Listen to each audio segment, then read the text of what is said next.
And now, the Rise Above Show, presented by Roofing.com and hosted by Diego Dante. Welcome to the Rise Above Show, presented by Roofing.com. We're here in beautiful Salt Lake City, Utah.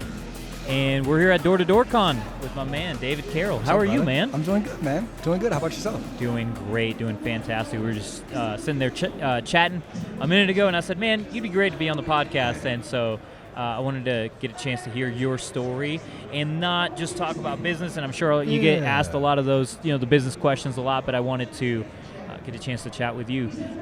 So before, we do have to get the business stuff out of the way, so let's go ahead, just introduce yourself. Absolutely. What do you do? How'd you get started in the industry? That type of stuff. Yeah, for sure. So Dave Carroll, I own a little company called Dope Marketing. We automate direct mail for home service businesses. So we put a piece of software together. We bought a print shop. If you'd have told me a couple of years ago I don't own a print shop, I'd probably tell you were crazy. That was not in the plans, but as entrepreneurs, as business owners, we got to solve pain. We got to solve problems. So direct mail is our game, specifically automating direct mail for home service businesses. Cool, man. Yeah. And I know I see your videos all the time. You got the what are they called? The sweaty. Oh, Sweaty Morning Thoughts with Dave. Yeah, I love those, man. So my man, it was funny.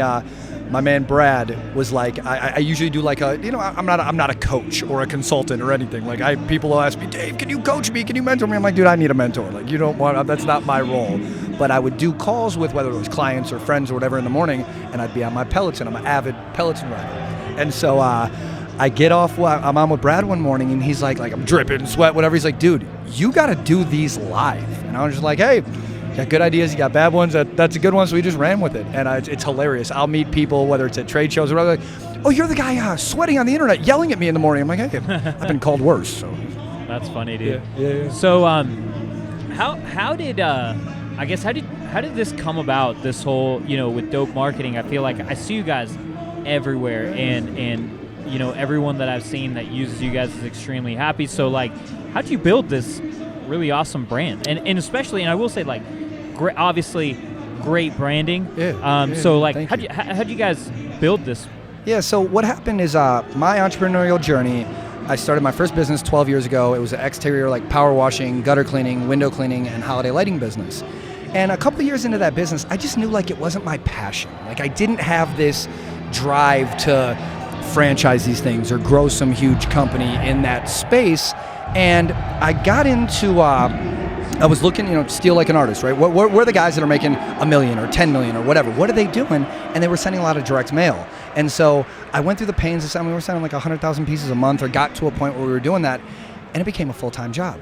Getting the list, cleaning it up, doing the design, finding a mail company, finding a print company, figuring out how to track all this stuff. It was just it was a painful experience. And so we were sending a lot of direct mail, and then I ended up starting a data company, because that's really my passion and my background is data. I'm a nerd in the spreadsheets and all of it, and we started selling property manager lists, and people would ask, what can I have this list, what can I do with it? So we started brokering a lot of direct mail for other companies, and as I started to understand the print industry, the direct mail industry, there just wasn't a lot of people, younger people, focusing on fixing the problems in that space. And so I just, I took it as my responsibility. I was going to look at where can you apply technology? Where can you apply automation? Where can you identify something that historically has gone one way for a very long amount of time, and identify the pains there and use technology to fix it? We don't do anything proprietary at Dope Marketing. We understood that these printers are computers and they talk to each other, so let's have a conversation. Yeah, and I guess that leads us into, you're building all these relationships with people. You're here at trade shows. Yep. We're talking about how, I've been kind of behind the scenes for a while, and I've been wanting to start building relationships with some of these people since we've grown our team enough to where I can kind of step back from the, from being able to do the back end stuff to doing more business development. Yeah. And we talked about building relationships and how important that is. And so, how are the ways that you guys are building relationships, and how have you seen that those relationships have, helped you guys to scale? So, as humans, we're predictable creatures. I'll go back to the data side of things, and what do people appreciate more than transparency? When you meet someone, you can tell they're genuinely being themselves. They're like this with you when they meet, they're like this with their kids, they're like this with their parents, with their friends. When we look at relationship building, it's, from a B2B side, it's solving a problem. Business owners have pains. We were talking about this off camera where it's like business owners got 100 problems during the day.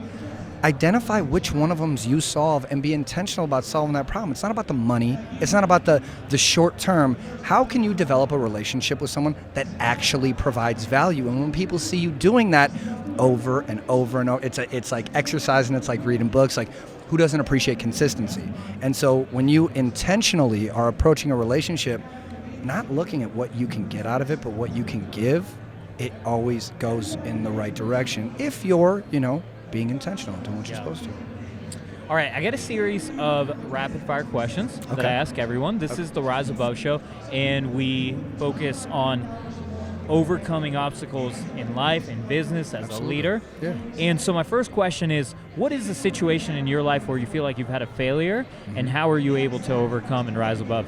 Yeah, so my background, I was a knucklehead. I went to 9 high schools, put my parents, my family through hell, and I ended up spending 4 years in prison from when I was 21 to 25. I think, failure, I think there were a couple failures along that journey, but it was really like for me, coming out of something that I created completely, decisions that I made that I had to take accountability for, that I had to take responsibility for. Getting out of that and understanding, they say these things in AA or in the sobriety world, like getting sick and tired of being sick and tired. For me, it was like those failures I was making in my life where I failed was like performing to what God put me on the world to do, for what my parents expect from me, from what my family, from people that I've met. It's like I was not the path that I was going down. I was failing in what I was put on this world to do. And so overcoming that, getting out of that adverse situation, and really like my word of this year is being intentionally like making a choice to change my life and to do something, whether it was to put some good into the world. We just had our 4th child, like having kids. Congrats. Thank you brother, I appreciate it. Really just like looking at decisions that I've made in my life, understanding where I failed with what my responsibility was, and being intentional about like doing what I was put on this world to do. Yeah, that's awesome, man. The next rapid fire question is, how will you know that you've succeeded in business? When I've helped more people than I've helped myself. Quick and easy and right to the point. I'm going to tell you this, and this is something that I've seen a lot of people talk about, is a lot of it is not monetary. There's no number on it most of the time, and it's just, the question really is, how will you know that you're fulfilled? That's it. And sometimes it's never. Mm-hmm. Like when you can look at, for any of you that have children that are watching, listening to this, it's like those little creatures we put on this world, it's the only thing we're truly in control of. And so for me right now, understanding or appreciating those minutes with my children, we're never going to get them back. Like we're out of town right now at a trade show, right? Those kids are getting older.